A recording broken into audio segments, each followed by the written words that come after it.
அண்மை செய்தி.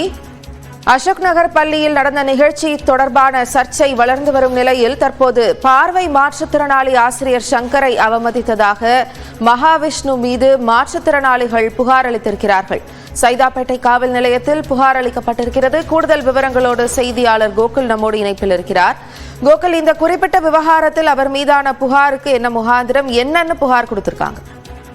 சர்ச்சைக்குரிய நிகழ்ச்சி நடைபெறும் போது அந்த நிகழ்ச்சிக்கு எதிர்ப்பு தெரிவித்த தமிழ் ஆசிரியர், பார்வையற்ற ஆசிரியர் சங்கர் அவதூறாக பேசியதாக, அவரை பற்றி அவதூறாக பேசியதாக மாற்றுத்திறனாளிகள் சங்கத்தினர், அதாவது அனைத்து வகை மாற்றுத்திறனாளி சங்கத்தினர் இன்றைய தினம் ஒரு முற்றுகை போராட்டத்தை நடத்தி குறிப்பாக அந்த மகாவிஷ்ணு மீது சட்ட ரீதியான நடவடிக்கை எடுக்க வேண்டும் என்று ஒரு போராட்டத்தை நடத்தினார்கள். அதன் பின்னர் தற்பொழுது அந்த சங்கத்துடைய தலைவர் வில்சன் என்பவர் சைதாப்பேட்டை காவல் நிலையத்தில் புகார் அளித்திருக்கிறார். குறிப்பாக சர்ச்சைக்குரிய நிகழ்ச்சியை நடத்திய மகாவிஷ்ணுவையும் அதை எதிர்த்து அந்த நிகழ்ச்சிக்கு கண்டனம் தெரிவித்த, அப்போது எதிர்ப்பு தெரிவித்த ஆசிரியர் சங்கரை அவதூறாக பேசிய மகாவிஷ்ணு மீது சட்ட ரீதியான நடவடிக்கை எடுக்க கோரி இந்த காவல் நிலையத்துல அனைத்து வகை மாற்றுத்திறனாளி சங்கத்தின் சார்பாக புகாரானது அளிக்கப்பட்டிருக்கு.